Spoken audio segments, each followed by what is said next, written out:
Purchase your tracks today. Katika Pesa TV, Katika Pesa Service Traiteur, chef Katika Pesa en États-Unis. Yes, I.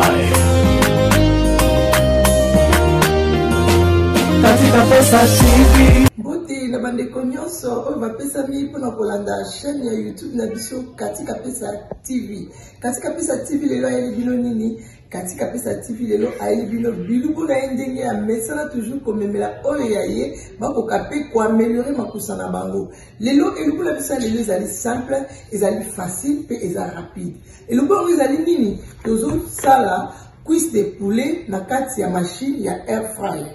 Donc air fryer chicken.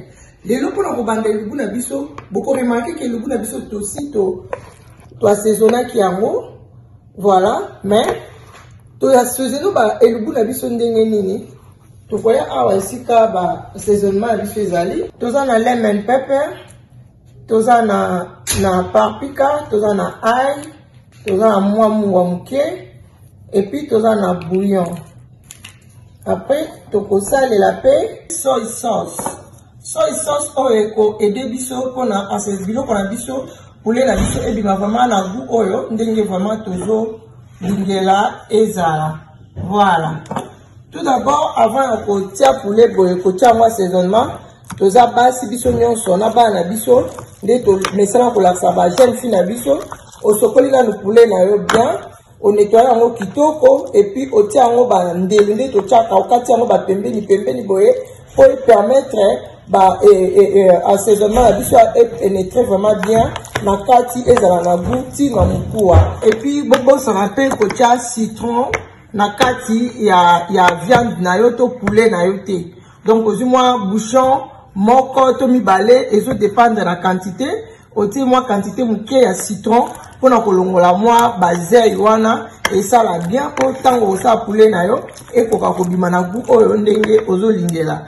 Voilà au maman bino maman Katika Pesa traiteur ceux qui oye ba liboso na chaîne na biso bo kende na ko s'abonner mingi bo kende na cloche ya notification juste pour na chaque fois que tu ba elubu na biso to belizo na biso boko akomisi yango te soki o sepeli na video na biso o like yango et puis pour na nini te o partager pour na ba camarade dayo bandeko mususu bazui video te et ko aider bango pe ba ko améliorer makusa na bango. Et voilà toza na machine na biso awa toza na air fryer machine eza awa juste ezo aider biso pour na ko éviter kolia biloko na ba graisse et puis ko éviter ba mafuta ba makambo bebe pour la santé. Voilà toza machine na air fryer na biso ezo aider biso pour na ko griller nsui na biso etumba mapenza bien. Voilà to bolanda air fryer oyo ko zango partout na ba store nyonso eza na Amérique okuta nango ba midèle ezebele nga na préférer na modèle oyo parce que pour na nga mona ki vraiment eza bien et puis malgré prix nango eza nango ba prix mo pe abordable ba air fryer eza modèle ebele okoko pona oyo so lingi na prix oyo lingi nga na préférer ki oyo parce que la lingaka qualité et non quantité. Voilà to redémarrer directement to le kana ko fongola machine na biso caméraman sérieuse. Voilà, on a formulé un air fryer et puis on a fixé temps et puis on a fixé température plutôt et puis on a fixé peu de temps. On a bandé la température, nous avons besoin de la température, il y a 380, voilà, aujourd'hui 375 degrés, oh, besoin de la température, nous avons besoin pour nous suivre et bélander dans l'ingéla. Et puis pour la air, tu refixer, premièrement tu fixer dans 20 minutes et puis tu démarrer ma air fryer na biso, tu tiki yango et chauffer dans nous pendant 3 minutes et après tu reçois la cuisse na biso puis tu retires la machine totale résultat nini et couper sa biso. Sans oublier avant temps aux saisonner ba biloko na yo, o assaisonner yango o tiki yango et reposer même pendant 45 minutes na kati ya frigo parce que ce qui est tiki yango même libanda boye eza facile pour na ba microbe et ko akobota mana musuni na yo. Alors ça biloko boye pe so libumu pasi to et les tissus libumu kozala malamu te. Tant on sala assaisonnement na yo notez bien, il faut bomba biloko qu'on a kati ya frigo. Regardez la kati ya frigo, ils ont assaisonné, malembe goût, ils ont pénètre, ils ont pénètre tina kati ya musuni, tina mukua, le lenge yomoko okolingera. Et voilà, pour les nanga na assaisonné qui yango, na pokwa, le quoi nazaki na programme déjà qui na kosa yango lelo, na assaisonné qui yango depuis na pokwa ya lobby, na tiki on a kati ya frigo. Et vandi na ngoti na moment on a zango besoin pour la salle là de na bimisi yango nde bomoni sikoyo yango na ngoti ko la sabino ba assaisonnement on a na salle li pona koka assaisonner musuni na ngai to poulet na ngai. Voilà, pendant que air fry na biso ezo chauffer toko tika yango chauffer na moi muke et après oui na ko stopper machine na stopper air fry na na bimsango. Voilà nzungu na ndengeza. Voilà, vous remarquez que ezana na lituka mo na kati ndeti lituka na bengi yango kombo wana parce que na bi peza kombo na mote ezana kati ezana libende mo na kati. Voilà, na tidio ko na tiamo le kwa lituka ezana kati. Après sikoyo le ko le chauffer na rozo sikoyo musuni nanga soit poulet nanga na bandi ko classer yango. Na bandi ko classer yango. Voilà. Na classer on a 4. Et puis na otanya sauter na ensemble ba tout rebelle parce que ça est belé. Je suis na ngane eza boye soso na ngai ekoti goût na ngoti na mukua. Voilà. Et puis na rozwa cooking spray. Na cooking spray awa et ko aider nga juste pona na tia moi na mouiller moi muke. Air fry na ngapo musuna nga eza ebela vraiment bien na ko utiliser ngo mukie juste ka mukie. Voilà, na tie bongo et puis na ko zongisa yango et puis na ko tika et continuer ko sa musala nango to tiki yango pendant 20 minutes nde to chaki ezoki déjà moi moto et comme il y a 17 minutes jusqu'à ce que biloko na biso et ko bela. Première partie, après na ko la sabino, ce qui te ressale sous nini. Ba maman, eza vraiment rapide, eza nzala au saisonné biloko na yo, rapide et puis au tien na place en kotia na kati ya four parce que na four et ko bem ça peut être four et comme peut-être et couper son musala ya konika et puis ko zo moins temps mais na kati ya air fry na yo et ko permettre que biloko na yo ebela kitoko ikauka bien. Et puis na kati ya bol nini mais marmito estika la wana tango kolongola kaka lituka eza na kati ya mukie wana tango longola on nettoie yango bien et puis au sali yango ezongi sous propre eza vraiment facile ou bien bana baza na nzala ou bien yo mukolo okosala repas na osali recette na yo rapide eza vraiment rapide et puis ekopesa ba graisse na zo toté parce que tozo éviter ba graisse tozo éviter ba mafuta bien bokomona ndenge poulet na biso ekobela bokomona vraiment que ekozala vraiment kitoko ebeli kitoko pe na monoko eza goût parce que to assaisonner yango na ba assaisonnement oyo biso tolingaki tosalela mutu nyonso akoki koassaisonne yango na assaisonnement oyo ya lingi mais mpo na ngai chef katika apesa nasaleli na assaisonnement oyo nasalelaka mpo mosui na nga ezala goût soit poulet na nga ezala kitoko. Voilà, tozotika mosui na biso soit poulet na biso ezobela malembe et puis nakolakisa bino première étape et puis deuxième étape et puis na suka mosui na biso ekobima nde nini. Ce qui est la première fois, oui, la chaîne Abisso, on s'abonner et puis on like l'émission Abisso, ok, des mingi na cloche, il y a notification. Pour cloche de notification, à chaque fois que maman katia côté ici, élément à sikato et l'ubu à sikato émission à sika, yo okozala parmi les premiers à comment yango pe okolanda yango na lombango okozala malamu oleke bato mususu batali yo talite oyebite ba numéro ezokota yo ozoyebate. Voilà, nazali wana pona bino chef katika pesa traiteur pona musala na ezali nini musala na ezali ba mariage nazali la patronne ya service traiteur chef katika pesa et voilà musala ezali pona ba mariage oza na mariage na yo oza na fête na yo oza na anniversaire na yo soit ta mariage on se peut se mena yo ceux qui ont contacté chef katika pesa okozala dessus te ba prix na biso ezalaka abordable musala na biso ezalaka kitoko ceux qui obetika na YouTube chef katika pesa traiteur ba vidéo na ya traiteur ekobima et puis okomona musala na salaka yango ndenge ni yo o remarquer mariage na yo ezala mariage ya classe mariage ya rêve ya bien olingi ezala VIP olingi mariage na yo ezala pe ndenge ozolingela balobi service traiteur eza moko ya chef katika pesa na États-Unis d'Amérique. Chef katika pesa akanga tous les 50 hectares ya États-Unis d'Amérique.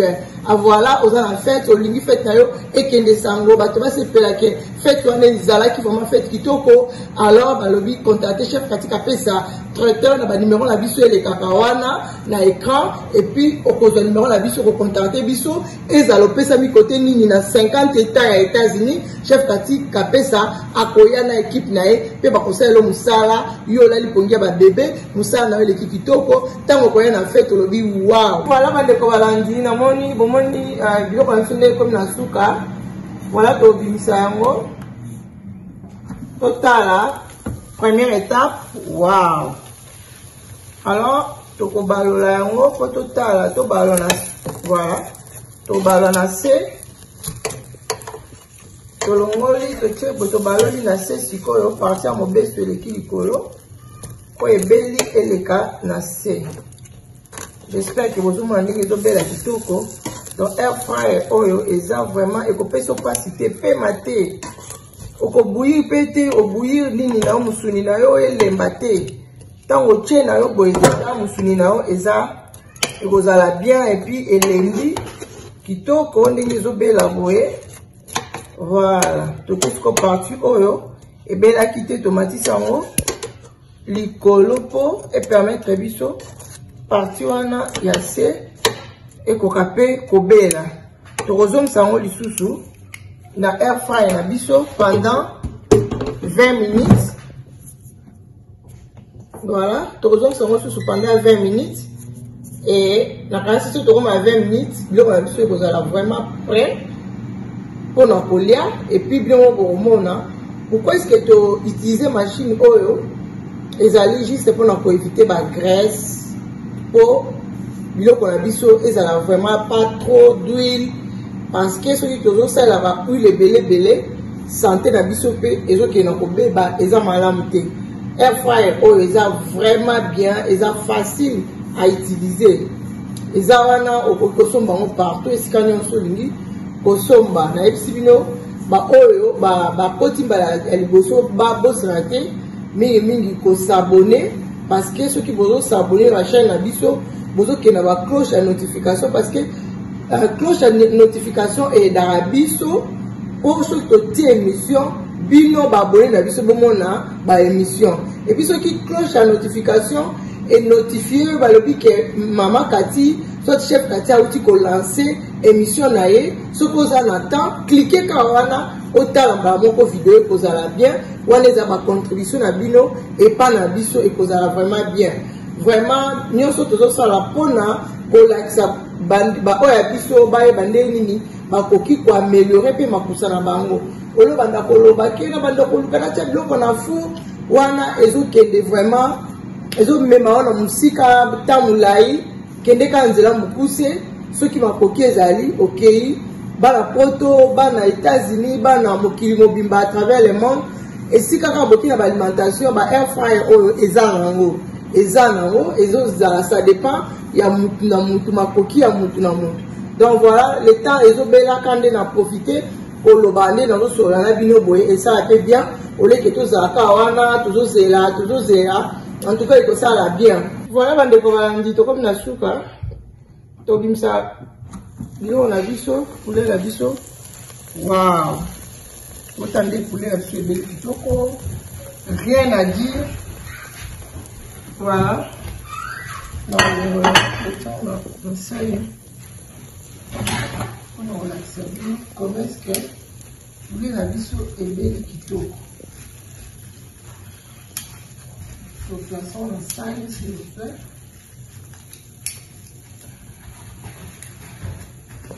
Voilà.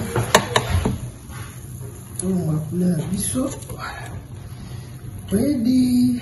Wow. air fryer chicken. Wow. Voilà, comme la soupe à l'émission à biso. Voilà. Tout fond la table encore, hein. Là, la sabine de beli kitoko.